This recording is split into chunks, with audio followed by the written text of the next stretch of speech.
An animal cell maintains internal ion concentrations that are high in potassium but low in sodium.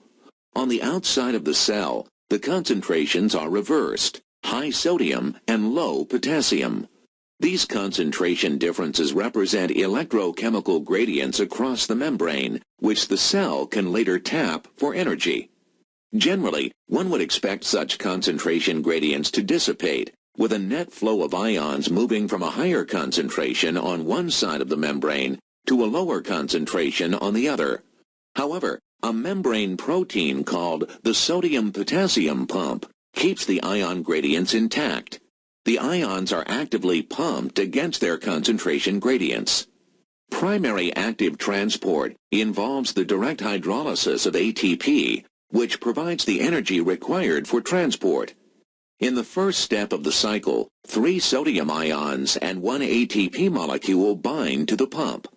ATP is used to phosphorylate the pump, causing the pump to change shape and deliver the sodium ions to the opposite side of the membrane. At the same time, ion binding sites open up on the extracellular face of the pump.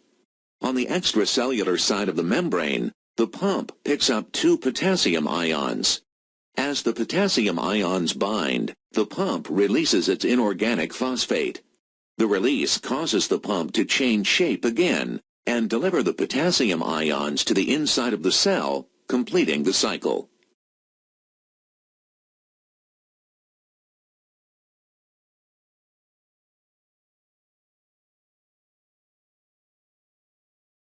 In secondary active transport, a substance such as glucose is pumped from a region of lower concentration to a region of higher concentration.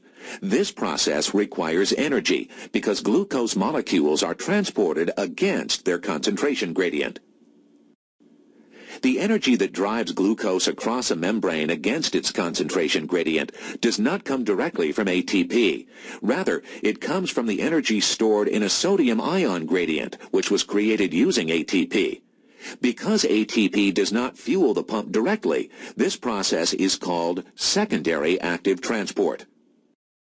To pump glucose against its concentration gradient, the pump takes up both sodium and glucose from outside of the cell and then changes shape, depositing both substances inside the cell. A pump that transports 2 substances in the same direction is called a symport protein.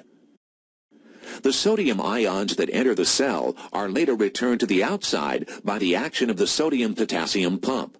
This process, called primary active transport, creates sodium and potassium ion gradients at the expense of ATP.